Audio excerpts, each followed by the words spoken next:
Kaya nga dapat matanggal lahat sa serbisyo yung mga yan. Kasi nga, 2,000 yan, they took a stand there. Timbangin lang eh. What is right and wrong? Isa, sumunod ka sa isang order na alanganin. Illegal. O isa, sumunod ka sa tama. Na yung taong bayan, protektado mo. Yung rights niya. Guaranteed by the Constitution. Pili lang sila. Eh dito sila pumupunta. Dapat tanggalin sa serbisyo yan. Because there's no point na tayo, na taong bayan, susweldohan yung mga ganyang klaseng tao na hindi man lang alam kung ano yung tama at mali. Eh binibigyan natin ng baril, ang gaganda ng uniforme nila, ang gaganda ng issue nila, tapos nun, magiging problema natin yung mga ganyang klaseng tao na hindi man lang alam kung ano yung tamang gagawin. Kaya nga dapat hindi na sila tumagal sa serbisyo. Now, there are legal remedies. I'm sure, haba lang ng weekend, ganyan talaga yan, diskarte yan, para hindi makareact agad. And before they know it, ang gusto nila kasi palabasin dyan, mahuli nila yung mga tao, sila pastor. Ngayon, kung sakasakalit, pumasok yung weekday, makaka-file ng remedy. Yung demanda lahat yan. Dapat ganun ang mangyari. And demand na matanggal sila sa serbisyo. Na hindi sila tatanggap ng pensyon. Dapat ganun yung pleading sa korte. Mali yung ginagawa talaga eh. Saka nakakita. Nagse-search sila, walang search warrant. Tapos yung kanilang arrest buwisit talaga yan. Nakakainit ang dugo talaga eh. Ngayon tayo, hindi pwedeng sabihin lang na na wala tayong magagawa. No, marami tayong magagawa.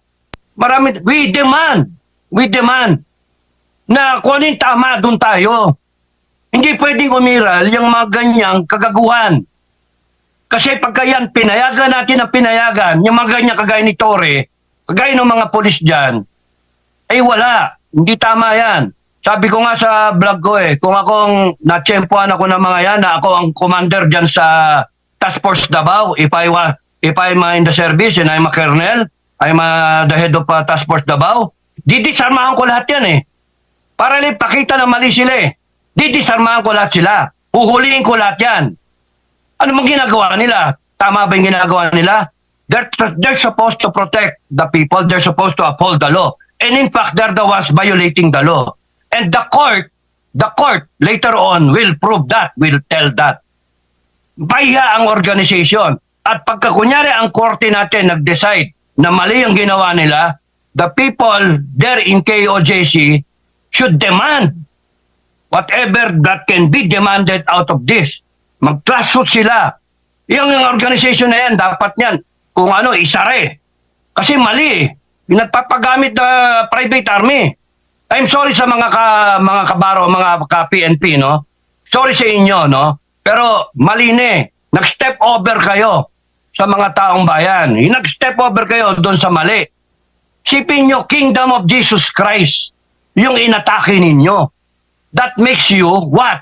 Putya pinasok ninyo, nakamatay kayo. You trampled on the private property of a religious organization.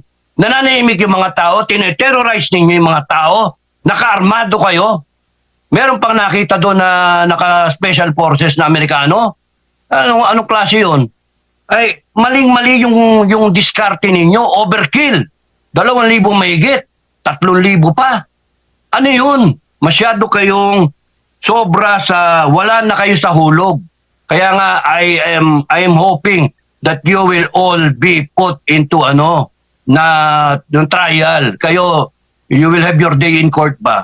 At yun, ang problema dyan, hindi nyo na may babalik yung yung buhay nung namatay Hindi na may babalik yung tao na kunyari masurvive niya yung heart attack niya. O paano kung baldado na yung tao habang buhay? Napakawalang yan ang ginawa ng mga PNP natin.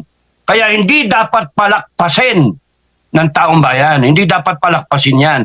Because it's already yung institution na corrupt na ng gusto. Yung institution na baboy ng gusto.